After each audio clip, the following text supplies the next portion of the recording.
सुनो, क्या सच में ईश्वर किसी ऐसे इंसान को चुन सकते हैं जिसे पूरा समाज गलत समझता हो? हाँ, क्यों नहीं। अगर तुम राहाब की कहानी सुनोगे तो तुम्हारा ये सवाल ही बदल जाएगा। राहाब, वो कौन थी और लोग उसे क्यों ठुकराते थे? राहाब एक वेश्या थी। वो एक ऐसी औरत थी जिसका नाम सुनते ही लोग नजरें झुका लेते थे, जिसे कभी इज्जत नहीं मिली, सिर्फ ताने, सिर्फ ठुकराव। फिर भी ईश्वर ने उसे चुना। उसमें ऐसा क्या था? क्या अच्छे लोग नहीं थे? होंगे, लेकिन अच्छे लोग भी किसी वेश्या से अधिक खराब काम करते हैं, और शायद वही जो किसी ने नहीं देखा। और एक रात यरीहो में उसने ऐसा फैसला लिया जिसने सब कुछ बदल दिया। कैसा फैसला जो एक ठुकराई हुई औरत की किस्मत बदल दे? इतना बड़ा कि उसकी कहानी यहीं खत्म नहीं हुई, वो आगे बढ़ी। जुड़ी इजराइल के एक नेता सालमोन से, फिर बोआज, फिर ओबीद, और उसी कड़ी ने जन्म दिया दाऊद को, और आखिरकार यीशु मसीह तक जा पहुंची। क्या एक ऐसा अतीत लेकिन इतनी महान विरासत, ये कैसे हो सकता है? यही तो रहस्य है, कैसे एक ठुकराई हुई जिंदगी ईश्वर की सबसे बड़ी योजना का हिस्सा बन जाती है। लेकिन उस रात ऐसा क्या हुआ था जिसने सब कुछ बदल दिया? यही जानना सबसे जरूरी है। तो फिर देर किस बात की? अंत तक जरूर देखिए, क्योंकि ये कहानी सिर्फ राहाब की नहीं, ये बताती है कि ईश्वर कैसे काम करते हैं, और शायद आपको एहसास दिलाए कि कोई भी इंसान उनकी नजर में खोया हुआ नहीं है। रात ने प्राचीन शहर यरीहो को अपने अंधेरे में ढक लिया था। विशाल पत्थर की दीवारों पर मशालें जल रही थी। पहरेदार बुर्जों पर धीरे धीरे चल रहे थे। उनके भाले आग की रोशनी में चमक रहे थे। यरीहो कई पीढ़ियों से खड़ा था। उसकी दीवारें मोटी थीं, उसके फाटक मजबूत थे, उसके सैनिक प्रशिक्षित थे। लोग मानते थे कि इस शहर को कोई कभी नहीं गिरा सकता। लेकिन उस रात कुछ बदल गया था। डर धीरे धीरे गलियों में फैल रहा था। लोग एक दूसरे से फुसफुसा कर कह रहे थे। एक व्यापारी ने दूसरे से कहा, क्या तुमने सुना? क्या कहते हैं कि इजरायली लोग हमारे नगर की ओर आ रहे हैं। दूसरा आदमी घबरा कर बोला, क्या ये वही लोग जिन्होंने समुद्र पार किया था? हाँ, वही लोग। और अचानक यरीहो नगर उतना सुरक्षित नहीं लग रहा था जितना पहले लगता था। यरीहो की बाहरी दीवार में एक घर बना हुआ था। वहीं रहती थी राहाब। शहर के बहुत लोग उसे अच्छा नहीं समझते थे, क्योंकि वो एक वेश्या थी, एक ऐसी महिला जिसने झूठे देवताओं को पूजा किया और उन्हीं के मार्ग पर चलने वाली औरत थी। कुछ लोग उसका मजाक उड़ाते थे, कुछ उससे दूर रहते थे। लेकिन राहाब में एक ऐसी बात थी जो दूसरों में नहीं थी। वो सुनती थी। दूर दूर से आने वाले यात्री उसके घर में ठहरते थे और अपने सफर की कहानियां सुनाते थे। और यहीं पर उसका हृदय परिवर्तन होने लगा। परमेश्वर का वचन सिर्फ सुनने मात्र से किसी का जीवन बदल देगा, हमने राहाब के जरिए देखा। इसीलिए उठिए, परमेश्वर के वचन को हर एक इंसान को सुनाइए और भलाई की ओर, अनंत जीवन की ओर लाने में उनकी सहायता करें। एक शाम दो व्यापारी आग के पास बैठे बात कर रहे थे। राहाब उन्हें पानी दे रही थी। उनमें से एक बोला, क्या तुमने सुना कि इजराइल के परमेश्वर ने क्या किया? राहाब रुक गई। क्या किया? व्यापारी धीरे से बोला, कहते हैं उनके परमेश्वर ने लाल समुद्र को 2 भागों में बांट दिया था। राहाब चौंक गई और बोली, समुद्र 2 भागों में? वो बोला, हाँ, इजरायली सूखी जमीन पर चलकर पार हो गए, और जब मिस्र की सेना उनके पीछे गई तो पानी वापस आ गया और सब डूब गए। राहाब के शरीर में सिहरन दौड़ गई।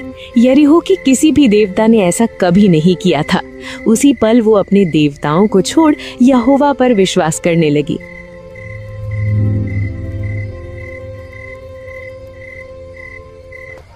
दिन बीतते गए और नई नई खबरें आती रहीं। एक और यात्री ने कहा, इजराइल ने यर्दन नदी के पार के राजाओं को हरा दिया। राहाब ने पूछा, सच? हाँ, उनकी सेना बहुत शक्तिशाली थी, लेकिन इजराइल का परमेश्वर उनके साथ था। राहाब ये बातें सुनकर फिर से विस्मित हो गए। धीरे धीरे पूरे शहर में डर फैल गया। बाजारों में लोग कहने लगे, हम बच नहीं पाएंगे, उनके परमेश्वर के सामने कोई नहीं टिक सकता। मैं जानता हूँ, हमें भागना चाहिए। कहाँ भागे? कोई जगह नहीं है। लेकिन जहाँ यरीहो के लोग इस्राएल की सेना से डर रहे थे, राहब उनके परमेश्वर से डर रही थी। उसके मन में एक सच्चाई स्पष्ट हो चुकी थी, इस्राएल का परमेश्वर ही सच्चा परमेश्वर है। एक शाम सूर्य डूबने के बाद 2 आदमी चुपचाप यरीहो में प्रवेश किए।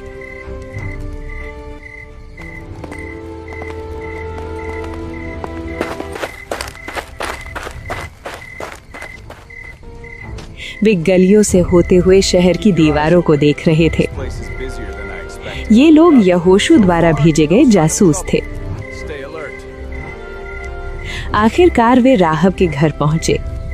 राहब ने उन्हें ध्यान से देखा और कहा, तुम यहाँ के नहीं लगते, कौन हो तुम दोनों? उनमें से एक धीरे से कहा, हम यात्री हैं, बस यहाँ से गुजर रहे हैं। राहब ने उनकी आंखों में देखा और बोली, तुम इजरायली हो, है ना? कुछ पल के लिए सन्नाटा छा गया। फिर एक आदमी ने सिर हिला दिया। राहब ने गहरी सांस ली। राहब ने कहा, आज रात तुम यहाँ ठहर सकते हो। लेकिन उसे नहीं पता था कि खतरा कितनी जल्दी आने वाला है। कुछ देर बाद जब राहब अपने परिवार के साथ खाना खा रही थी, तब दरवाजे पर जोर से दस्तक हुई। दरवाजा खोलो। राहब का दिल जोर जोर से धड़कने लगा। उसने दरवाजा खोला। बाहर सैनिक खड़े थे। एक सैनिक बोला, राजा को खबर मिली है कि इस्राएल के जासूस शहर में आए हैं। फिर उसने और कड़क आवाज में कहा, हमें पता है कि तुमने यहाँ गुस्ताखों को पनाह दी है। उन्हें तुरंत बाहर निकलो, वरना अंजाम बुरा होगा। राहब के सामने 2 रास्ते थे, जासूसों को पकड़वा दे या अपनी जान जोखिम में डाल दे। उसने अपना फैसला कर लिया।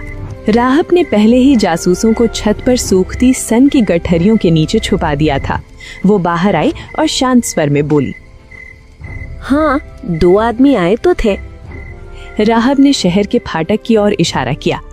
सूर्यास्त से पहले ही वो चले गए। मुझे नहीं पता था कि वो जासूस थे, नहीं तो मैं आपको खबर दे देती। अगर आप लोग जल्दी जाओगे तो उन्हें अब भी पकड़ सकते हो।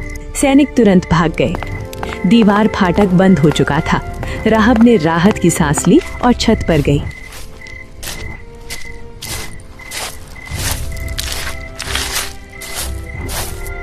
जासूस सन के नीचे से बाहर आए। राहब ने गंभीर आवाज में कहा, मुझे पता है कि ये देश तुम्हें मिलने वाला है। जासूस हैरान थे।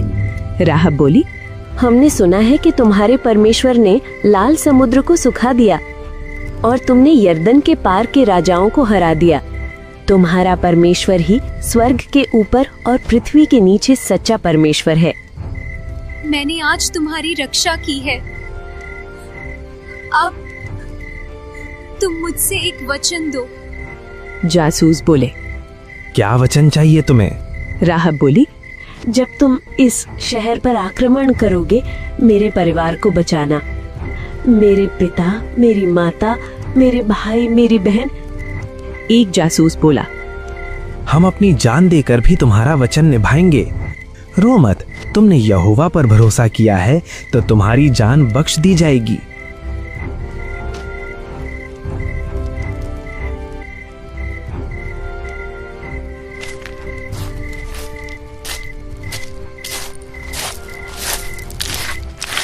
उन्होंने राहब से और कहा, जब हम शहर पर आएं तो इस खिड़की में एक लाल डोरी बांध देना। अपने पूरे परिवार को घर के अंदर रखना। जो इस घर के अंदर होगा वो बच जाएगा। राहब ने सिर हिला दिया।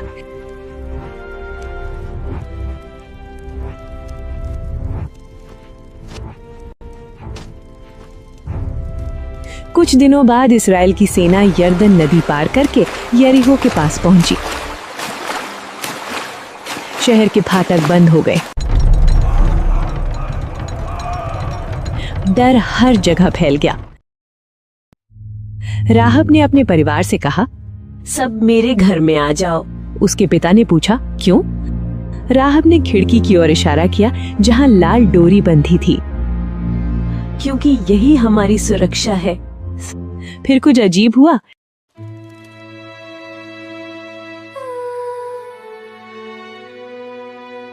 इस्राएली सैनिकों ने हमला नहीं किया।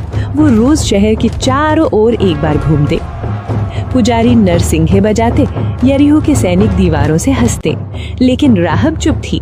वो खिड़की से देख रही थी। उसे पता था कि कुछ तो होने वाला है। 7वें दिन इस्राएलियों ने शहर के चारों ओर 7 बार चक्कर लगाया। फिर नरसिंघे जोर से बजे और यहोशू ने कहा, जयकार करो, क्योंकि यहोवा ने शहर तुम्हें दे दिया है। सैनिकों ने जोर से चिल्लाया। अचानक जमीन कांपने लगी। यरीहो की विशाल दीवारें गिरने लगी। पत्थर टूटने गए, धूल आसमान में भर गई।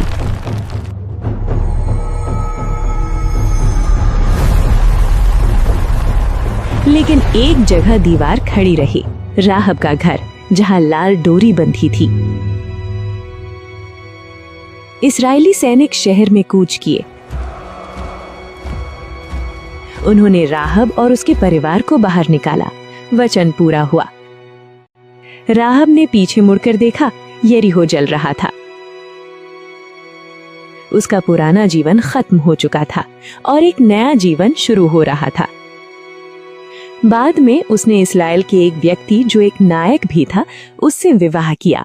बाइबल में लिखा है कि उस व्यक्ति का नाम सलमोन था और ये उन्हीं जासूसों में एक था जो यरीहो की जासूसी करने रात को गए थे। और फिर सलमोन और राहब को एक बेटा हुआ।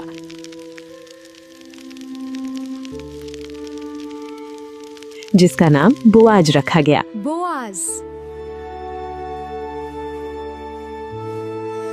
ये वही बोआज है जिसने रूथ से विवाह किया। और फिर ओबेद को अपने कोख में पाया और उसकी वंशावली में आगे चलकर पैदा हुए इलेशो और उनका बेटा महान राजा दाऊद। और बहुत समय बाद उसी वंश में यीशु मसीह का जन्म हुआ।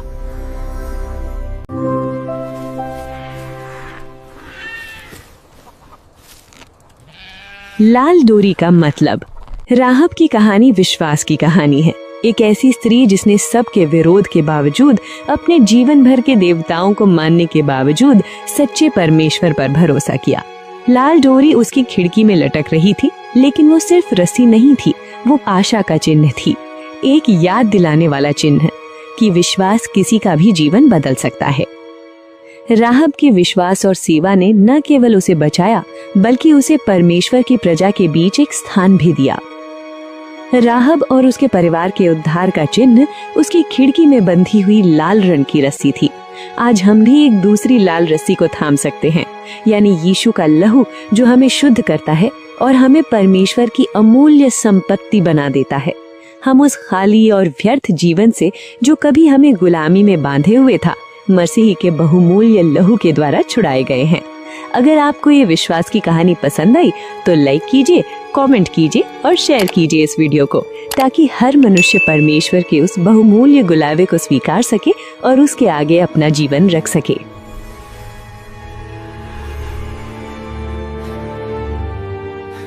दोस्तों, हर कहानी जो हम आपके लिए लाते हैं उसका एक ही उद्देश्य होता है, परमेश्वर का संदेश हर दिल तक पहुंचाना।